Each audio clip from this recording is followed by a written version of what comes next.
नमस्कार। सत्य हिंदी के फिल्म समीक्षा शो में आपका स्वागत। मैं हूं प्रकाश हिंदुस्तानी। कैसी है भूल भुलैया 3?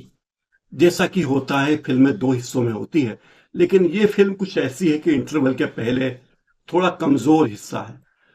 इससे क्लाइमेक्स कितना भी अच्छा क्यों ना हो, लेकिन फिल्म थोड़ी कमजोर लगती है, दर्शक कम प्रभावित होते हैं। ऐसा ही हुआ है कार्तिक आर्यन की फिल्म भूल भुलैया 3 के साथ। इस फिल्म में कार्तिक आर्यन के साथ विद्या बालन भी हैं और एक स्पेशल अपीयरेंस में माधुरी दीक्षित का भी आगमन हुआ है। तृप्ति डिमरी भी इस फिल्म में है, लेकिन ऐसा लगता है कि इस फिल्म में कई सारे दृश्य ऐसे हैं जो गैर जरूरी लगते हैं। इसके साथ ही इस फिल्म के कई गाने भी ऐसा लगता है कि ठूसे गए हैं, केवल तृप्ति डिमरी के पैसे की वसूली के लिए। डायरेक्टर को लगा होगा कि चलिए, तृप्ति डिमरी को पैसे दिए हैं तो कुछ न कुछ रोमांटिक गाने भी गवा लिए जाएं।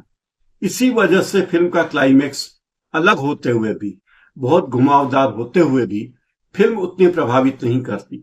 जब सिनेमा घर से बाहर निकलते हैं तो कई दर्शक ये कहते हुए भी सुनाई देते हैं कि अरे भाई, इस पूरी फिल्म के साथ ऐसा क्या हुआ और हम क्यों इस फिल्म में बैठे।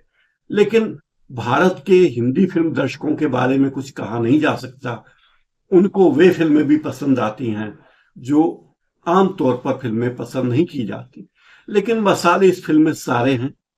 एक जमाना था जब राम से ब्रदर्स की फिल्में होती थी, भूतरा फिल्में। उन फिल्मों में रहस्य रोमांच कुछ अजब किस्म का होता था।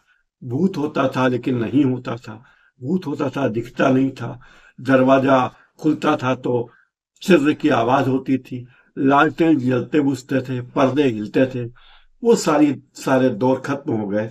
अब जो फिल्में होती हैं, उन फिल्मों में रहस्य रोमांच के नाम पर बहुत अच्छे वीएफएक्स का इस्तेमाल किया जा सकता है। इस फिल्म को थोड़ा जटिल बनाया गया है, ये फिल्म की एक कमजोरी है। और भूल भुलैया सीरीज की फिल्मों में जिस तरह की कॉमेडी होती थी, वो कॉमेडी भूल भुलैया 3 में नजर नहीं आती। नंबर 1 और 2 की भूल भुलैया में वो बातें तो थी, लेकिन यहाँ कुछ न कुछ कमजोरी लगती है। हाँ, अतिरिक्त गाने कुछ ऐसे डाल दिए गए हैं, वो जबरदस्ती के लगते हैं, पकाऊ लगते हैं, लेकिन हैं तो हैं, क्योंकि फिल्म को शायद बड़ा करना था। लेकिन फिर भी फिल्म 2 घंटे 38 मिनट की है। फिल्म का रोमांस जो है वो असंगत है। कोई तुक नहीं बैठता कि जिस व्यक्ति की जान पे बनाई हो वो रोमांस करने बैठे। लेकिन ये हिंदी फिल्म है तो उसमें ये सब चलता है। जाहिर है इस फिल्म की तुलना भूल भुलैया 1 और 2 से की जाती है, लेकिन इस फिल्म में कुछ कमजोरियां लगती हैं। राजपाल यादव का किरदार छोटे पंडित के रूप में निराशाजनक लगा है। जो उम्मीद राजपाल यादव से दर्शकों को थी वो इसमें शामिल नहीं होती। ये फिल्म मनोरंजक होने का दावा करती है, लेकिन वैसी है नहीं। इस फिल्म के कलाकारों की एक लंबी फेहरिस्त है। कार्तिक आर्यन, माधुरी दीक्षित, विद्या बालन, राजपाल यादव, अश्विनी कलसेकर, संजय मिश्रा आदि। अनीस बज्मी ने इस फिल्म को भी डायरेक्ट किया है और इस बात को जानते हुए किया है कि मुंजिया और स्त्री 2 ने ऑडियंस को काफी प्रभावित किया था। यानी कॉमेडी और हॉरर की जोड़ी दर्शकों को पसंद आने लगी, कहा जाता है। भूल भुलैया फ्रेंचाइजी की पहली फिल्म करीब 15 साल पहले आई थी और वो सुपरहिट थी। उसी के बाद इस जॉनर की फिल्मों की लोकप्रियता धीरे धीरे बढ़ने लगी और इस फिल्म में भी बढ़ी। भूल भुलैया 3 की कहानी 200 साल पहले एक घटनाक्रम से बताई गई है।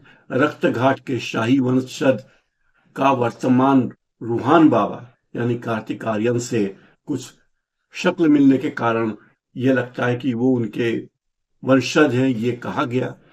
और रूहान बाबा यानी कार्तिक आर्यन खुद एक ऐसे व्यक्ति हैं जो लोगों को डराते हैं भूत प्रेत के नाम पर, और ये भ्रम पैदा करते हैं कि वो रूहान बाबा हैं और रूहों से उनकी सीधी बातचीत होती है। ये एक नकली घोस्ट बस्टर है जो फ्रॉड करके लोगों को लूटता है।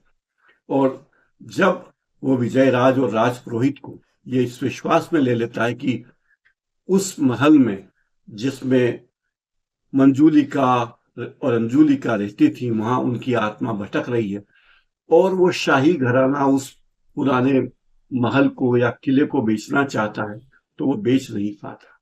तो रूहान बाबा की शक्ल में वो आते हैं, कार्तिक आर्यन, और शाही राजकुमार से शक्ल मिलने के कारण काफी सारी गलतफहमियां पैदा होती हैं।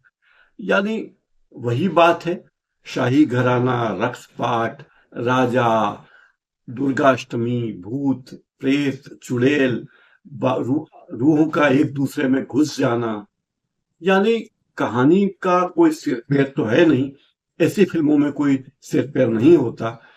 और इस फिल्म में मनोरंजन के लिए माधुरी दीक्षित को भी ले लिया गया है, और माधुरी दीक्षित और विद्या बालन का एक नृत्य भी जबरदस्ती इस फिल्म में डाल दिया गया।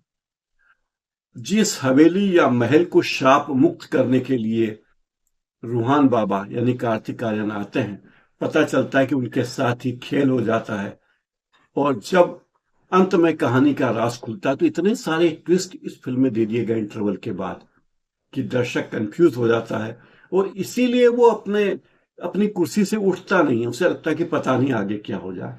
तो ये फिल्म की खूबी है, इतने ट्विस्ट दर्शकों को चौंका देते हैं, और अंत में थोड़ा इमोशनल करने की कोशिश भी फिल्म में की गई है, भाई बहन वगैरह वगैरह।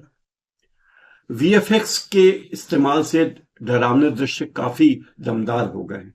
सेट की डिजाइनिंग अच्छी लगती है, लेकिन संगीत फिल्म का कमजोर है।